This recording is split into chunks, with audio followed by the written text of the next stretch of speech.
Hi friends, welcome back to Honeybee Cooks. അപ്പോൾ ഇന്ന് നമുക്കൊരു ഷവർമ ബോക്സ് തയ്യാറാക്കാം. അതിനായിട്ട് കുറച്ച് വെജിറ്റബിൾസ് എല്ലാം ഞാനിവിടെ എടുത്ത് വെക്കുന്നുണ്ട്. നിങ്ങൾക്ക് ഏതൊക്കെയാണോ വേണ്ടത് അത് എടുക്കാം കേട്ടോ. ക്യാബേജ് വേണമെങ്കിൽ ഇടാം.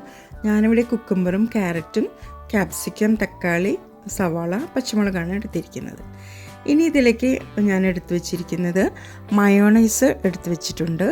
അതൊന്ന് നന്നായിട്ടൊന്ന് മെൽറ്റാക്കി വെച്ചതാണത്.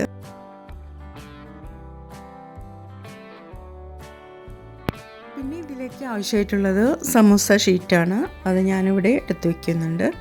ഇനി നമുക്ക് വെജിറ്റബിൾസ് എല്ലാം ഒന്ന് നന്നായിട്ടൊന്ന് ചോപ്പ് ചെയ്ത് എടുക്കണം. എന്നിട്ട് വലിയൊരു ബൗളിലേക്ക് ഇട്ട് കൊടുക്കാം.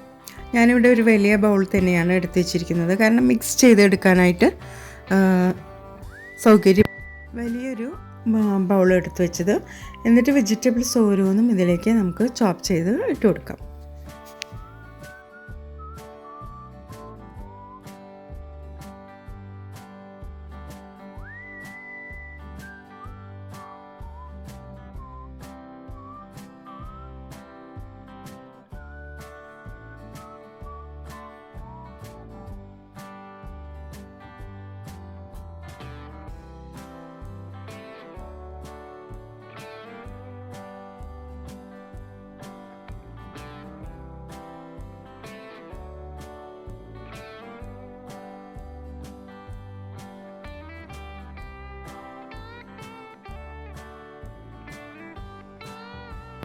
വെജിറ്റബിൾസ് എല്ലാം ചോപ്പ് ചെയ്ത് ഇട്ട് കൊടുത്തതിന് ശേഷം നമുക്കിതിലേക്ക് ആവശ്യത്തിനുള്ള ഉപ്പ് ഇട്ട് കൊടുക്കാം.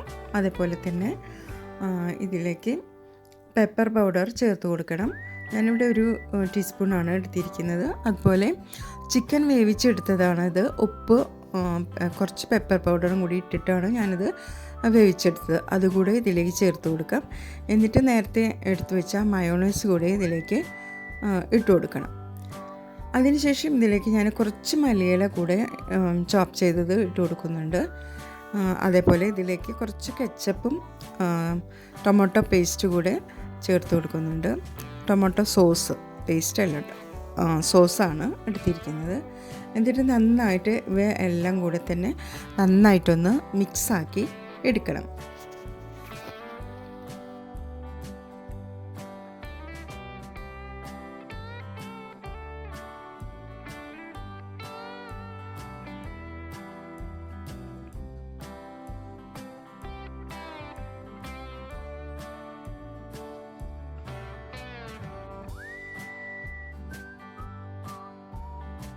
ഇനി നമുക്ക് ഷവർമ ബോക്സ് തയ്യാറാക്കാനായിട്ട് സമൂസ ഷീറ്റ് ഇതേപോലെ വെച്ച് കൊടുക്കണം. എന്നിട്ട് അതിൻ്റെ നടുവിലേക്ക് കുറച്ച് മസാല വെച്ച് കൊടുത്ത് ഒന്ന് ഒട്ടിച്ചെടുക്കണം. ഒരു ബോക്സ് പോലെ ആക്കിയിട്ടൊന്ന് നമുക്ക് ഒട്ടിച്ചെടുക്കാനായിട്ട് ഞാനിവിടെ സ്വല്പം മൈദ എടുത്തിട്ടുണ്ട്. കുറച്ച് വെള്ളത്തിലിട്ടൊന്ന് കലക്കി എടുത്തതാണ്. ഒരു പേസ്റ്റാക്കി എടുക്കുന്നുണ്ട്. അതിന് മുകളിലേക്ക് കുറേശ്ശെ ഒന്ന് പുരട്ടി കൊടുക്കണം.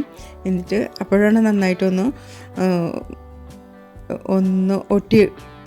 ഒട്ടിക്കാൻ പറ്റുള്ളൂ നമുക്ക്. അല്ലെങ്കിൽ എണ്ണയിലേക്ക് ഇടുമ്പോൾ അതെല്ലാം മസാലയൊക്കെ പുറത്തേക്ക് വരും.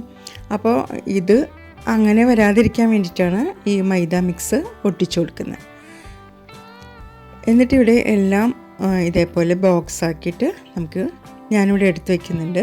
അതിനുശേഷം ഇത് എണ്ണയിലിട്ട് കൊടുത്ത് നന്നായിട്ടൊന്ന് ഫ്രൈ ആക്കി എടുക്കണം. സാധാരണ നമ്മൾ ഫ്രൈ ആക്കുന്ന പോലെ തന്നെ രണ്ട് സൈഡും ബ്രൗൺ കളറായിട്ട് വരുമ്പോൾ, ഗോൾഡൻ ബ്രൗൺ ആയിട്ട് വരുമ്പോൾ നമുക്ക് എടുത്ത് മാറ്റി വയ്ക്കാം.